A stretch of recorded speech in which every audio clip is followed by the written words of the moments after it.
Hey there guys, Jordan here, back with another reaction video, and it's going to be another death battle. And this death battle is Ghost Rider vs. Spawn, Marvel vs. Image Comics. Wow. So two deceased justice accomplishers go head to head in a battle. So yeah, both of them are deceased, which makes it strange about how exactly they can die when both of them are already dead. But I suppose we'll see to it. Now, I am more familiar with Spawn than Ghost Rider, since Spawn has a lot more adaptations, while Ghost Rider hasn't had much adaptations at all. But it's best not to underestimate characters that you don't know that much of. So there is that. Okay then, without further delay, let's get to it and see who will be able to kill whoever's already dead, if that makes any sense. Alright, and let's begin.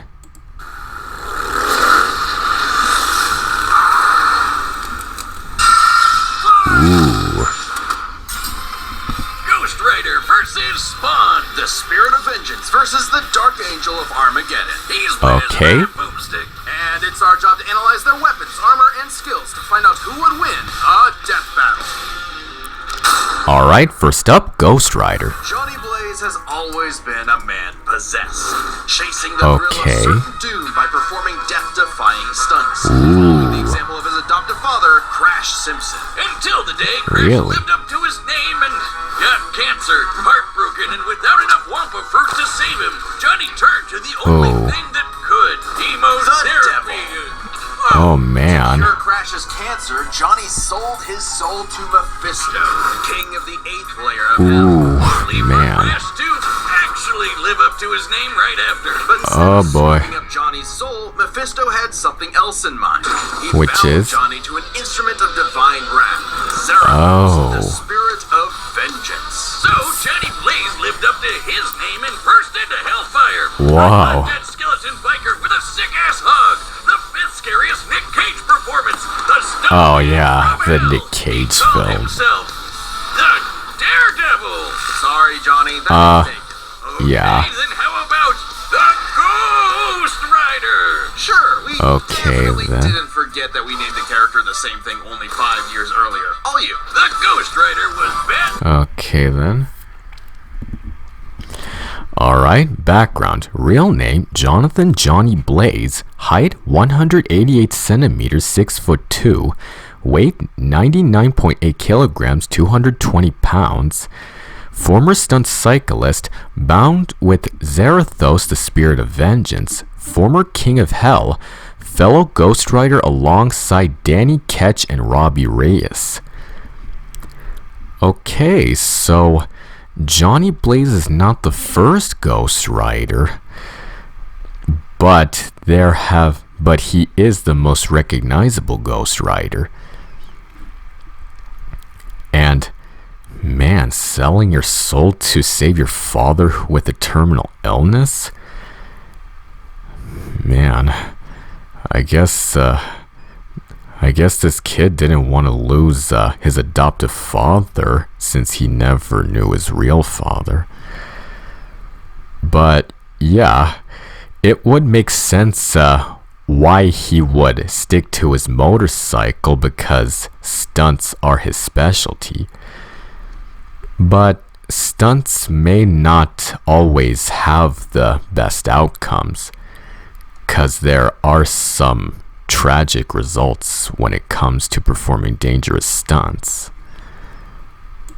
News for Earth sinners and scumbags. He's strong enough to pull down skyscrapers, blow up mountains, and cause earthquakes that can be felt across whole countries. Okay. Don't even think about fighting back. He can remake his own body from the hellfire that engulfs him, making him immune to all physical Ghost Rider's body is mystical in nature and not subject to ordinary bodily limitations such as fatigue. Attempts to tamper with his biological makeup have proven ineffective. Okay, so this new body prevents him from feeling all sorts of negative outcomes like regular people do. And it's completely impossible to try to tamper with his new biological structure, considering that he's become a sort of a hellspawn. So yeah, it seems that nothing can put him down for long periods of time, or even permanently, since he can just recuperate from it. This might be trouble for anyone who comes across this stunt biker. Damage. Only holy weapons that target his soul can harm him. Oh, it makes sense since he sold his soul to the devil. Ghost, he can create anything he can think. Powers: Damnation Stare, Demonic Magic, Hell Cycles, Hellfire, Mystic Chains, Penance Stare, Regenerative Healing, Sin and Soul Manipulation, Superhuman Physique. It makes sense why he would have hell powers, considering what has happened with him. So, since he is a devil himself, it would make sense why he would be weak against holy objects. But it seems that lucky for him, his opponent doesn't seem to possess that kind of power. Though, maybe there could be some sort of hell-like magic that his opponent could use to his advantage. I guess we'll just have to see. From an infinite stream of chains, a shotgun packed with fiery rounds, or a flaming missile barfed right out of his mouth. Ooh. Life goals, and he can imbue Really? with hellfire, such as his Hell Cycle. This badass might can outpace Thor's hammer Mjolnir, which can cross the universe in seconds. Hellfire is a weapon in and of itself, whether shot out of his hands, raining down from the sky, or released from his boner, Wiz. Get it? Oh, brother. Just scorched flesh. Hellfire is so deadly, it can burn away your very soul. This technique My would be word. mastered by Johnny's successor, his own brother, Danny Ketch. Oh yeah, Johnny's not the only Ghost Rider, and Danny was the first to master their most famous move. You know, the one that burns your soul to smithereens with just a look? The Penance Stare. The Penance Stare inflicts upon its victims every ounce of pain they ever wreaked upon others. Every cruelty, no matter Good how small or grief. righteous, is reflected back. A biblical punishment. Wow. Danny at the time had absorbed numerous spirits of vengeance to overpower Johnny. Later, Johnny proved to be Danny's superior in combat. Okay, so Ghost Rider Johnny was able to overpower Ghost Rider Danny when it comes to close combat. However, he was weak against Ghost Rider Danny since he was able to use his Penance Stare to remind Ghost Rider Johnny of all the past sins that he's committed. So I guess both Ghost Riders are equal against each other in one form or another. It even works on other Ghost Riders, like when Johnny and Danny got into a staring contest and Danny actually depowered Johnny. Eyes are windows to the soul, so the Ghost Rider That is must true. be able to match his victim's gaze for the Penance Stare to work. Some people have survived it, like the Punisher supposedly because he didn't regret his actions, but it can't work on him on other occasions. Well, Johnny can adjust how deadly it is, and it doesn't necessarily have to kill you. He Oh, can man. use the stare to read minds, force you to confess info, or just show you the error of your ways. Remember, the Ghost Rider is two souls in one body, with the character Johnny battling the demon Zarathos in a war of control. Classic Faustian bargain. All the power in the world, but if you want it, it uses you. Because if Johnny gives in, the demon might will take over, and then everything is screwed. Zarathos' strength is boundless. Asgard is shown to be in higher dimensional space, Incredible Hulk Volume 1, number 312, and Beyond the Final Universe, Thor Volume 1, number 143. As the Marvel Multiverse contains an infinite set of universes, this means Asgard's distance from Earth is infinite. Jeez. So he can use his power to go even beyond those contained within the infinite Marvel universe, considering Asgard's distance. Sheesh. This type of Hellspawn character is certainly someone you don't want to mess with when you come across him. He can open up portals between dimensions, control the elements, and ensnare an entire city, and fly all the way to Asgard, which is a literal infinite distance away. He's manhandled some of Marvel's heavy...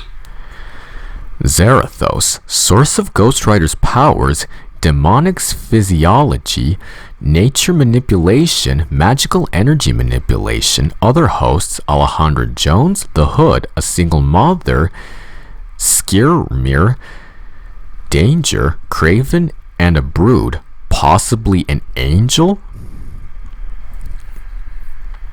Okay, so Zarathos is the source of Ghost Rider's power. So it's actually two souls in the same person. And possibly an angel? Yeah, I don't exactly know how an angel can be able to give someone demonic powers. That seems a bit contradictory if you ask me. These hitters like Thor, World War Hulk, and Doctor Strange. Hell, Strange said Zarathos is a threat to all realms, mortal and immortal. Hyperbole? Think again. The Archangel Zadkiel said that the power of the Ghost Rider could threaten all of existence. Oh even man. bring down heaven itself. Right before an Good army of Ghost grief. Riders did just that. Yeah, an army. The spirits of vengeance are legion. As far back as the Great Flood. While the first heavenly spirits of vengeance emerged after the Great Flood, Mephisto has been creating them even earlier. The first recorded Ghost Rider appeared circa 1 million BC and teamed up with a young Odin and the first Iron Fist. Good grief. So these Ghost Riders have existed long before the birth of Christ. Man, it seems that not only are they invincible, they're also immortal, or at least ageless. And considering how many Ghost Riders there have been throughout history, sheesh. They could certainly give the devil a run for his money. Humans have been bonded to the vestiges of God's power to act as his divine wrath on Earth. A sort of heavenly Black Ops. Okay, wait, does that make Zarathos an angel now? Or is he still a demon? Both? Neither? Despite being one of the greatest entities in existence, it's unclear. What we do know is that ages ago, Zarathos feasted on souls and battled Mephisto for rulership of his realm. Mephisto, ever the trickster, claimed victory and gained control of Zarathos forevermore. Hence how he could bond him to I see. But Zarathos got his revenge against that big red bitch with another Ghost Rider, Alejandra Jones. Bet you wish you had one more day to fix that hole in your chest, huh? Comic book fan punching bag though he may be, Mephisto is unbelievably powerful. Do tell. Caused omniversal Armageddon, fitting as his fight with Galactus rends the cosmos asunder. And Galactus' fights can destroy all of Marvel's infinite multiverse. That's the kind of awesome power at Zarathos' disposal. Total cosmic annihilation. So it was no surprise when Johnny went down to the underworld and took Hell's throne for himself, usurping the devil that ruined his life and finally grabbing destiny by the handlebars, scoring the total power of Hell itself, plus a sick-ass upgrade. The damn... As King of Hell, Johnny broke through a million different enchantments placed by Doctor Strange and Wong, Ghost Rider Volume 9, Number 4, and harmed Lilith, who planned to merge all of the Netherworld's Spirit of Ghost Rider, Mother of Demons. Wow. So as the King of Hell, he was able to break through millions of over a million scenarios that Doctor Strange had envisioned. And he even put a stop to Lilith, who was planning on merging all of the Netherworlds. Man, it seems that Ghost Rider might actually be worse than the devil. If that's the case, it seems that everyone in the Marvel Universe will be doomed for eternity because of this. Nation stare, which skips the whole every pain you've ever inflicted thing and just sends you straight to hell. No shot. As they say though, uneasy lies the head that wears the crown. Johnny began an obsessive crusade. Feats. Outsped Mjolnir, survived battling World War Hulk, used Pen and Stare on a whole city, took a missile that would have destroyed the angel Saint Michael, fought the Avengers to a standstill, defeated Doctor Strange, Mephisto, Null the Living Darkness, Zadkiel. Wow. These feats certainly are outstanding. And considering he was able to use Pen and Stare on a whole city, fight the Avengers to a standstill, and even defeated various characters who are known to control various places in the whole universe, and have universal powers on top of that. This certainly is going to be one hell of a battle, if you ask me. To capture all of Hell's escaped demons. But by using his new power to damn them to hell, he began absorbing their evil, feeding off of it, and it corrupted him. Once again, Johnny Blaze was a man possessed. In truth, Johnny was just as trapped by Hell's power as he'd always been, and he needed Danny's help to pull him out of the darkness. Though he gave up Hell's throne, the Ghost Rider continues his war against demons without and within, mentoring his fellow Ghost Riders in the ways of vengeance, always prowling the highways for the evil and the profane. An unstoppable engine of judgment that, with just a glance, could make Galactus himself shit his pants. Maybe one day he'll find salvation in the eyes of one of his victims, as they sure as hell won't find any in his. Alright, next up, Spawn. Al Simmons was one thing, he was a killer. A lieutenant colonel in the U.S. Army and a CIA That's right. decorated assassin. Simmons The most well-known assassin. At the barrel of a gun, painting the third world in red, white, and blue, but mostly red. Until Yeah, I wonder why. When, per his boss's orders, was fired. The burning was only getting started because Al's immortal soul was on a one-way trip to hell, where he cut a deal with Malmosia, the big, naked lord of the 8th circle of hell. By their pact, Simmons would be reborn a Hellspawn, a superpowered commander of Hell's armies, in exchange for seeing his wife one more time. That's right. You're just asking to get monkey's bud. Al Simmons returned from the dead as a decaying zombie 5 years later. After his wife already remarried and had a daughter. There, you saw her. Now get back to work, bitch. Thus was born the undead warrior from hell itself. Spawn. He's so 90s that he comes. Background. Full name Albert Francis Simmons. Aliases Lieutenant Colonel Hellspawn Al the Sad Man. Height 191 centimeters, 6'3", weight 181.4 kilograms, 400 pounds. Former CIA assassin, bound with K7 Letha, a neural parasite. Former King of Hell, longest running independent comic book character. Oh. So Spawn has been running much longer than all of the other Image Comics characters in history. Maybe he was even the first character? And it seems that he's also a former king of hell. So, two former kings of hells are going to go head to head against each other. And considering that this one's a former CIA assassin and the other one was just a regular stunt biker, but then again, those odds may be different in some form or fashion. We'll just have to wait and see how it is.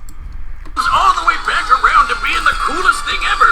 Look upon his edge, wizard, and despair. Spawn would violently defend New York's downtrodden, while slowly uncovering the full breadth of his demonic powers. He's like a walking superpower encyclopedia. Teleport, turn invisible and intangible, move things with his mind, make force fields, control the elements and the weather, and even stop time. Speaking of time, he can fly so fast, he literally breaks into other dimensions and smashes time as a concept. Whoa. He can manipulate matter, shape-shifting his own body or transmuting other objects and people. He can even control and absorb your soul. Wait, My if word. he can rearrange molecules and crap, why doesn't he just fix his uggo face? Well, he tried to do that, but Malebolgia cursed him so that he could only make himself... it's petty trolling like that. Okay. You were thrown in hell. To be fair, Spawn can achieve a similar result with illusions and mental manipulation. He can read and control minds, implant and replace memories, or simply drive you mad. Spawn can do all this crazy shit. Powers: body manipulation, intangibility, invisibility, shapeshifting, transmutation, regeneration. Elemental manipulation, energy absorption, flight, mental manipulation, necromancy, necroplasm, sin and soul manipulation, teleportation, time manipulation, weather manipulation. My word. These powers seem more advanced because not only can he control people and animals, but he's also able to control nature, weather, and especially time. So this might be to his advantage, but I'm sure they'll mention something about how he needs a certain amount of special energy to be able to use these powers. So, and his opponent doesn't seem that it requires any of those powers either. We'll just have to wait for the final results when we get to them. Because he runs on necroplasm, basically hell juice. You're not wrong. Necroplasm is the energy that makes up hell itself.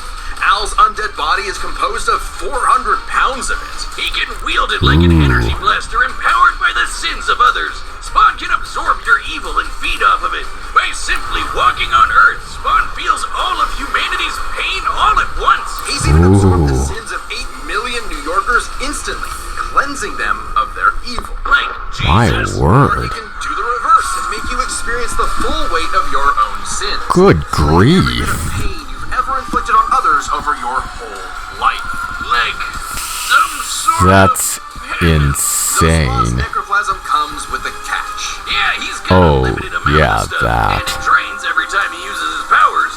If he runs out, he's dragged back to hell. Even depowered, Spawn can rely on his elite military training in hand-to-hand combat. He's even fought Pac-Man to a standstill. And as befits his past profession, he loves his big-ass 90s guns. Though his greatest weapon is the sentient being he's genetically and spiritually bonded to, his cloak. The seventh house of K. You ever wonder why his cape's red? Nope, well, now you are, and it's red because it's made from the apple Eve ate in the Garden of Eden. It's literally made of original sin. Oh, and also the souls of a million sinners, including every one of Hell's victims. Also a touch of vampire for good measure. Oh boy. Is constantly evolving. It can act independently to defend Spawn with an infinite... Arsenal, Agony Axe, Chains of Hell, Godfru, Guns, AK-830 Rocket Launcher, Brimstone Cannon, Burst Missile Launcher, Madcap Submachine Gun, Necroplasm Gun, Sawed-Off Shotgun, K7 Letha, Sword of the Spirit. Okay, So Spawn uses this necroplasm to be able to create his own weapons, but also carries around his own weapons to make sure that he conserves his necroplasm. And he has formed a bond with his own cloak, which was able to fight with its own will and give him the weapons that he desires. So it's another character that's made of two different sentient beings. This certainly is going to be one insane battle. Stream of chains, transform into weapons, or drain people of their power. It is the most potent weapon Hell has ever created. It even helps Spawn beat the primordial dark god Urizen, who can destroy and eat your soul with just a glare. Except the souls bonded to Spawn acted as a buffer, allowing him to survive. With an arsenal like that, he'd be unstoppable. But Hellspawns have a weakness to holy weapons and can be killed permanently if decapitated by one. Figures. Spawn has managed to survive this in the past. No, Spawn's greatest weakness is his own, how do I put this? Stupidity. So Spawn found this angel lady, Angela. Great name for an angel. She had this dimensional lance that could wipe Hellspawn out of existence, and Spawn got it. But instead of, being cautious around a mysterious angel weapon that hurts him, he just had to push the big shiny button and activate it on himself. And so, Spawn was forever destroyed, until he reconfigured reality to undo his own inexistence. There we are, good as new. Instead of the spear erasing Spawn, Spawn instinctively reflected the power back at the spear itself, erasing it and its wielder from reality. Angela number 1 through 3. So even if he gets erased from a holy weapon, he can just use his power to reverse time and make this incident cease from existing. I guess that's one way to handle making sure not to end up dying because of your stupidity. That has to be the first time we've seen someone accidentally kill themselves and survive. On his quest as Hell's greatest warrior, Spawn has defeated a serial killer ice cream man, a demonic clown, and even his old boss remade by Heaven into an anti-Spawn. He's even encountered other Hellspawn. Killing bad guys might seem counterintuitive if you work for a Hell Lord, but it actually just adds more souls to Malvosia's army. An army Spawn would have to lead in a war with Heaven that would kill all of humanity. Because the reason Malvolgia chose Al to be his commander wasn't that he was some great warrior. It was because Al had proven that he was the best at taking orders. All his life and all his death, Al was nothing more than a hired gun. But he knew it, and he would do so no more. So Spawn marched down to Hell and ripped Malvosia's head off with a scream so loud it echoed from all of reality. Spawn became the king of the 8th circle of Hell. As king, Spawn is literally deific powers. Hell King Spawn constantly increased in power, giant form, omnipotent in hell, soul obliteration, divine spawn, angelic wings, granted by Mother of Existence, regeneration, reality reconfiguration. So Spawn is able to use more powerful magic after he became the new king of hell. And it seems that these new powers may add more to his advantage. This should be interesting if he's able to use those in action. A part of Hell itself, gaining access to an unlimited pool of energy that increases 100-fold with every heartbeat. He's effectively omnipotent in there, and strong enough to challenge other Hell Lords like Mammon and Satan. He got so strong, the only thing left was to finally resolve the war between Heaven and Hell. But Spawn needed help from the being who created this God and Satan to begin with, the Mother of Existence, Gaia. With their kids being total assholes, so she appointed Spawn to be the universe's savior. By eating the fruit from the Tree of Life, Spawn became truly divine.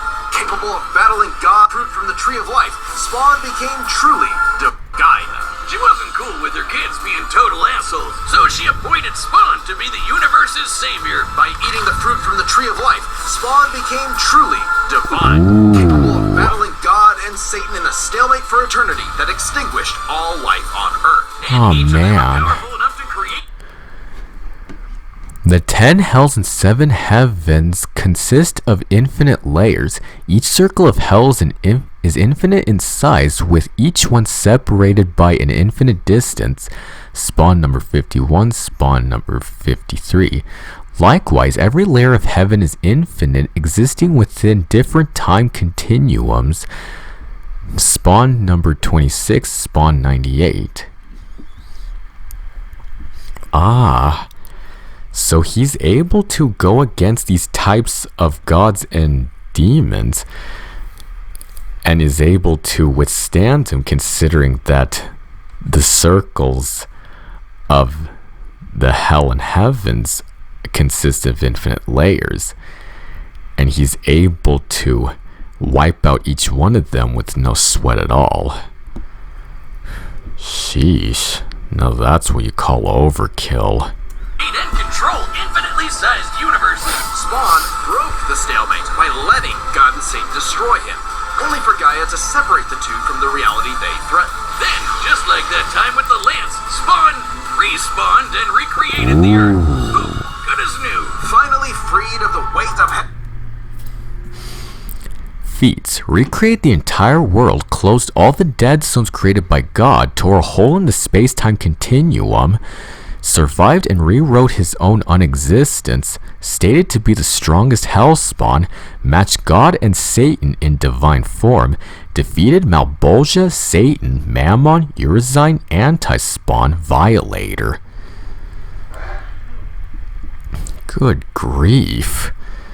So he was able to defeat actual gods, including God and Satan, and he's able to survive and rewrite his own unexistence and return as if nothing happened. Jeez, that's completely overpowering, considering he started off as an ordinary CIA assassin. heaven and hell, Al asked to be reborn as a human, but he knew in his heart he deserved to carry on his undead penance in perpetuity. He's a creature of the 90s, Wiz. He won't be happy unless he can instantly brood over the injustice of his own existence. Though if you run the alley he calls home, beware, because Spawn will turn whatever's left of your life into a living hell. Wow. Alright, the combatants are set, and we've run the data through all possibilities.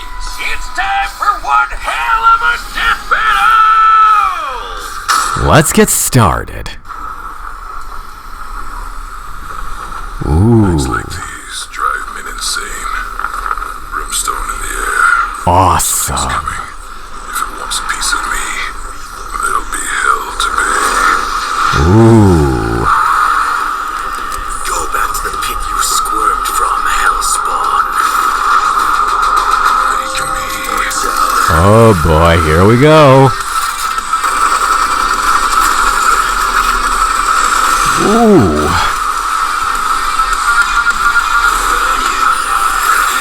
Oh man. If you care, it's nothing personal. Vengeance calls. Ooh.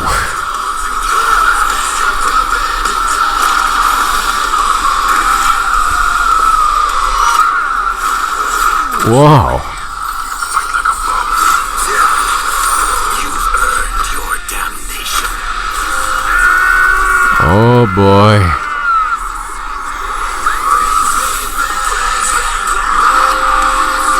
What? Whoa. Welcome to hell. Ooh.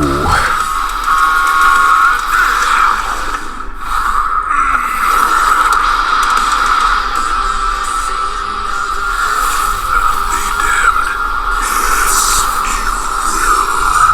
Ooh.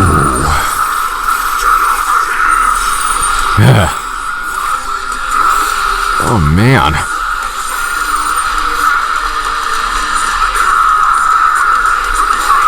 Ooh.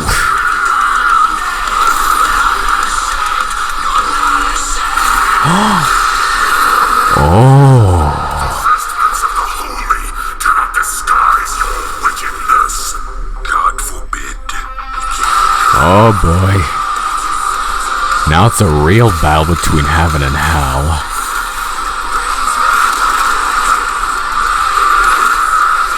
Ooh.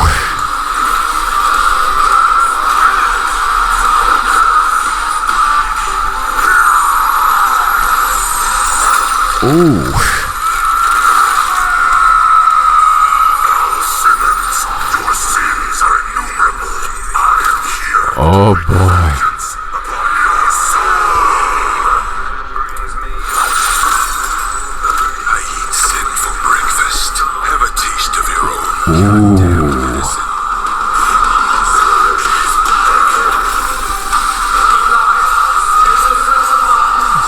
Oh.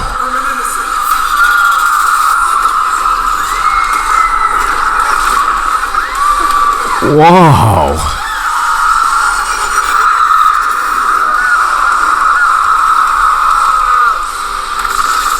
Whoa. It's like you said, nothing personal. Asshole. Wow. God damn! Literally. This was a nail-biter of a battle that pitted Ghost Rider's immeasurable power against Spawn's skill and versatility. Let's break this down into Okay. 4 categories. First up, power. Divine Spawn could match God and Satan, who could create universes. Similar Right. scale to Ghost Rider's bouts with a lot of the powerhouses in Marvel, but True. Zarathos was different. Spawn can affect infinite timelines in bulk spaces such as the overlap, but Zarathos is a threat to an infinite number of infinite universes, infinite timelines, higher dimensions, transcendent realms, and the bulk space connecting them. Okay. So, while Spawn can be able to affect infinite timelines, Zarathos is able to affect more than just infinite timelines. In fact, can be able to overpower infinite anything. So, I guess that Zarathos might have had the upper hand when it comes to power.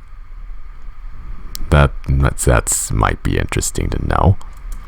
Remember, his power can match that of Mephisto and Galactus, who can threaten all of Marvel's infinite cosmic reality, far greater than any cosmos Spawn has ever affected.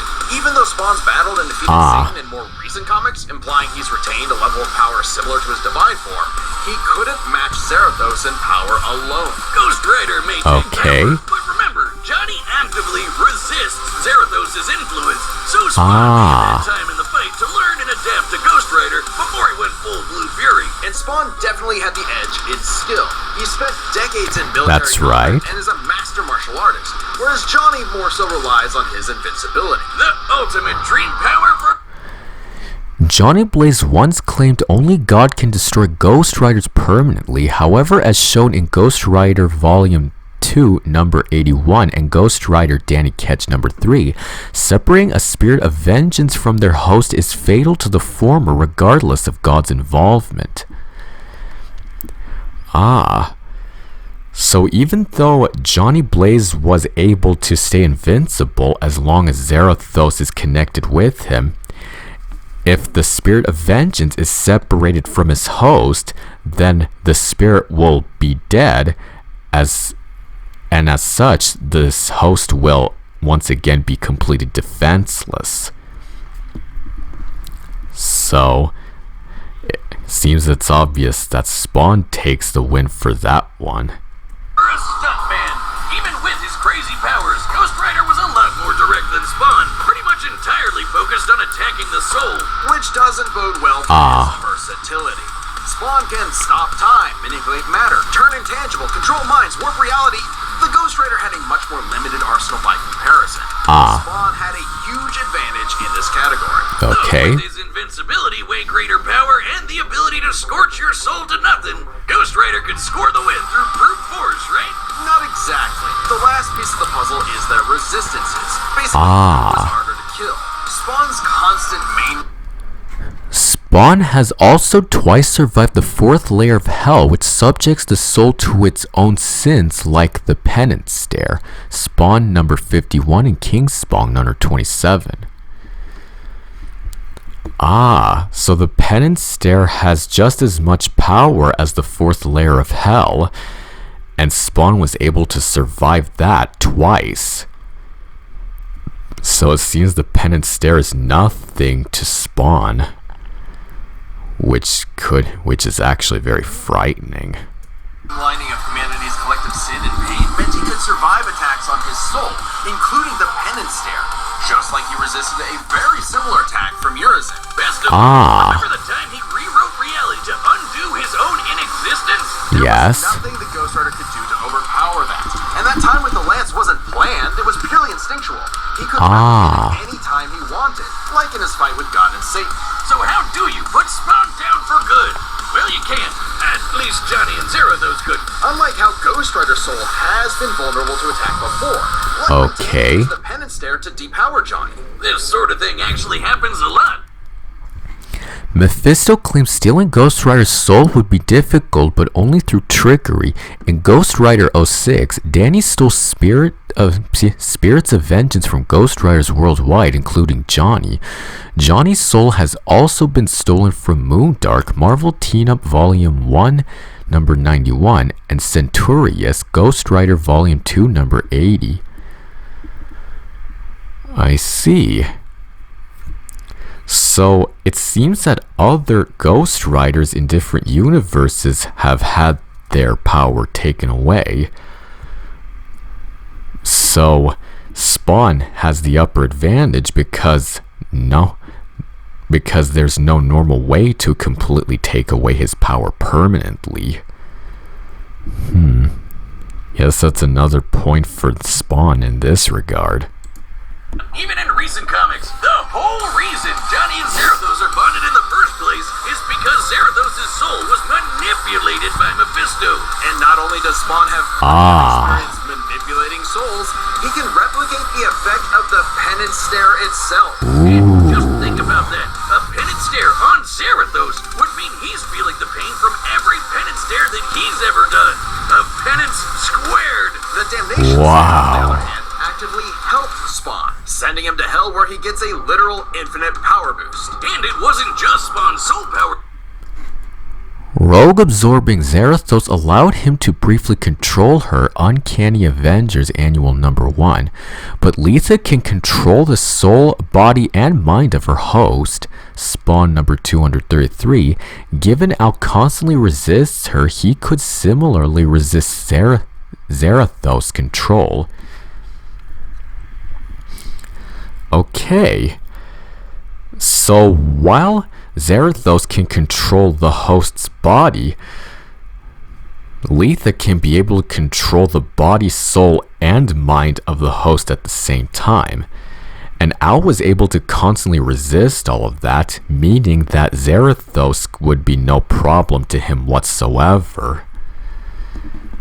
Well, seems it's obvious who wins in this. That it spelled trouble. He had other ways to bypass Ghost Rider's immortality too, like transmutation, rewriting reality, or just straight up stealing his powers, which has worked on multiple Ghost Riders in the past. Giving Spawn the final edge. Zarathos was almost unbeatable. Results: Ghost Rider positives far stronger, equals matching speed.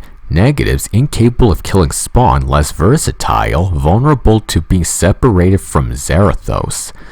Spawn positives more versatile, can regenerate from anything Rider does, multiple ways to bypass Rider's immortality, equals matching speed. Negatives far weaker. Yup. So Spawn had all the advantages to win this battle after all.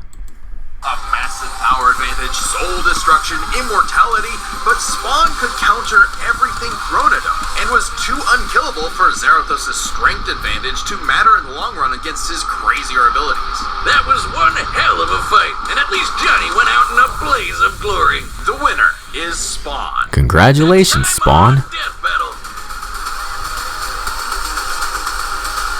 Ooh. Subscribe Shigaraki to versus for more Death Mahito. Battle. Thanks for watching.